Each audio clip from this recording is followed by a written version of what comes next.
ಕಡೆಗೆ ಸಿಎಂ ಸಿದ್ದರಾಮಯ್ಯ ಅವರ ಕುರ್ಚಿಯಲ್ಲಿ ಕಂಪನಗಳು ಶುರುವಾಗಿದೆ. ಸಿಎಂ ಪಟ್ಟಕ್ಕಾಗಿ ಅನೇಕರು ಈಗಾಗಲೇ ಫೈಟ್ ಮಾಡ್ತಿದ್ದಾರೆ ಅನ್ನುವಂತಹ ಮಾತು ಕೇಳಿ ಬರ್ತಾ ಇತ್ತು. ಬಟ್ ಎಲ್ಲಾ ವಿಚಾರಗಳಿಗೆ ಸಿಎಂ ಸಿದ್ದರಾಮಯ್ಯ ಅವರು ಆಡಿದಂತಹ ಒಂದು ಮಾತು ಫುಲ್ ಸ್ಟಾಪ್ ಇಡುವಂತೆ ಕಾಣಿಸ್ತಾ ಇದೆ. ಕಾಂಗ್ರೆಸ್ನಲ್ಲಿ ಭಾರಿ ಚರ್ಚೆಗೆ ಈ ವಿಚಾರ ಕಾರಣ ಕೂಡ ಆಗ್ತಾ ಇದೆ. ಪಬ್ಲಿಕ್ ಟಿವಿಯ ವಾರ್ಷಿಕೋತ್ಸವದಲ್ಲಿ ಪಾಲ್ಗೊಂಡಿದ್ದ ಮುಖ್ಯಮಂತ್ರಿಗಳಿಗೆ ಚುನಾವಣಾ ರಾಜಕೀಯ ನಿವೃತ್ತಿ ಬಗ್ಗೆ HR ರಂಗನಾಥ್ ಅವರು ಪ್ರಶ್ನೆಯನ್ನು ಮಾಡಿದ್ರು. ಚುನಾವಣಾ ರಾಜಕೀಯದಿಂದ ನಿವೃತ್ತಿಯಾಗುವ ಬಯಕೆ ಇದೆ, ಬಟ್ ಹಿತೈಷಿಗಳು ಬೆಂಬಲಿಗರು ಮುಂದುವರಿರಿ ಅಂತ ಒತ್ತಡ ಹಾಕಿದ್ರು ಅಂತ ಉತ್ತರಿಸಿದ್ರು. ಈ ಮೂಲಕ ಚುನಾವಣಾ ರಾಜಕೀಯ ನಿವೃತ್ತಿ ಹೇಳಿಕೆಯಿಂದ ಹಿಂದೆ ಸರಿಯುವ ಹೇಳಿಕೆಯನ್ನು ಕೊಟ್ಟರು. ಇದೇ ವೇಳೆ ಸುದೀರ್ಘ ಸಿಎಂ ಎಂಬ ದಾಖಲೆ ಬರೆಯುವ ಸುಳಿವನ್ನು ಕೂಡ ಸಿದ್ದರಾಮಯ್ಯ ಅವರು ಕೊಟ್ಟರು. ಈ ಮೂಲಕ ಸಿಎಂ ಹುದ್ದೆ ಆಕಾಂಕ್ಷಿಗಳಿಗೆ ಚೆಕ್ಮೇಟ್ ಇಡುವ ಪ್ರಯತ್ನವನ್ನು ಮಾಡಿದ್ರು. ದೇವರಾಜ ಅರಸು 7 ವರ್ಷ 7 ತಿಂಗಳು ಮುಖ್ಯಮಂತ್ರಿ ಆಗಿದ್ರು. ಈ ದಾಖಲೆಯನ್ನು ಸಿದ್ದರಾಮಯ್ಯ ಮುರಿಬೇಕು ಅಂದ್ರೆ ಡಿಸೆಂಬರ್ 21ರವರೆಗೂ ಕಾಯಲೇಬೇಕಿದೆ. ನಾನು ನಿಮ್ಮನ್ನು ಕೂರಿಸ್ಕೊಂಡು ಯಾರದ್ದಾರು ಮನಸ್ಸಿಗೆ ನೆಮ್ಮದಿ ಕೊಡೋಣ ಅನ್ಕೊಂಡ್ರೆ ನೀವು ನಾನು ಮತ್ತೆ ಎಲೆಕ್ಷನ್ಗೆ ಬರ್ತೀನಿ ಅಂತಂದ್ಬಿಟ್ಟು ಎಷ್ಟು ಜನದ ನೆಮ್ಮದಿ ತೆಗೆದ್ರೋ ಇವಾಗ? ಇಲ್ಲ, ಮೆಂಟಲಿ ಪ್ರಿಪೇರ್ ಆಗಿದ್ದೀನಿ, ಮುಂದೆ ಚುನಾವಣೆ ನಿಲ್ಬಾರ್ದು ಅಂತೇಳಿ.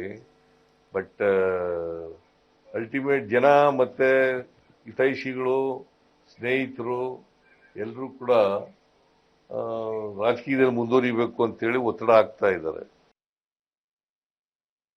ನಾನು ನಿಮ್ಮನ್ನು ಕೂರಿಸ್ಕೊಂಡು ಯಾರದ್ದಾರು ಮನಸ್ಸಿಗೆ ನೆಮ್ಮದಿ ಕೊಡೋಣ ಅನ್ಕೊಂಡ್ರೆ ನೀವು ನಾನು ಮತ್ತೆ ಎಲೆಕ್ಷನ್ಗೆ ಬರ್ತೀನಿ ಅಂತಂದ್ಬಿಟ್ಟು ಎಷ್ಟು ಜನದ ನೆಮ್ಮದಿ ತೆಗೆದ್ರೋ ಇವಾಗ? ಇಲ್ಲ, ಮೆಂಟಲಿ ಪ್ರಿಪೇರ್ ಆಗಿದ್ದೀನಿ, ಮುಂದೆ ಚುನಾವಣೆ ನಿಲ್ಬಾರ್ದು ಅಂತೇಳಿ. ಬಟ್ ಅಲ್ಟಿಮೇಟ್ ಜನ ಮತ್ತೆ ಹಿತೈಷಿಗಳು ಸ್ನೇಹಿತರು ಎಲ್ಲರೂ ಕೂಡ ರಾಜಕೀಯದಲ್ಲಿ ಮುಂದುವರಿಬೇಕು ಅಂತೇಳಿ ಒತ್ತಡ ನಿಮ್ಗೆ ದಾಖಲೆಯಲ್ಲಿ ನಂಬಿಕೆ ಇದೆಯಾ? ನಾನು ದಾಖಲೆಗಳಲ್ಲಿ ನಂಬಿಕೆ ಇಟ್ಕೊಂಡಿರೋದು ಯಾವಾಗಲೂ. ಅರ್ಥ ಆಯ್ತು ಬಿಡ್ರಿ. ಹಂಗಾರೆ longest chief minister of Karnataka ಆಗಬೇಕಾದ್ರೆ ನೀವಿನ್ನೂ ಸ್ವಲ್ಪ ದೀರ್ಘಕಾಲನೇ ಇರಬೇಕಾಗತ್ತಂಗಾರೆ ದಾಖಲೆ ಮಾಡಕ್ಕೆ. ದಟ್ ಮೀನ್ಸ್ ಈಗ ದಾಖಲೆ ಆಗಿಲ್ಲ ಅಂತಲ್ಲ? ಇಲ್ಲ, ಈಗಾಗಿರೋದಿಲ್ಲ. ಲಾಂಗೆಸ್ಟ್ ನಾ ಹೇಳಿದ್ದು ಎಲ್ಲರಿಗಿಂತ ಜಾಸ್ತಿ. ಬಹಳ ದೀರ್ಘಕಾಲ ರಾಜಕೀಯ ಮಾಡಿದ್ದೀನಿ, ಸುಮಾರು 4 ದಶಕಗಳು ಹೆಚ್ಚು ಕಾಲ ರಾಜಕೀಯ ಮಾಡಿದ್ದೀನಿ. ಅಧಿಕಾರಕ್ಕೆ ಬಂದು ನಾನು ಮಂತ್ರಿಯಾಗೇನೆ 4 ದಶಕಗಳಾಯಿತು.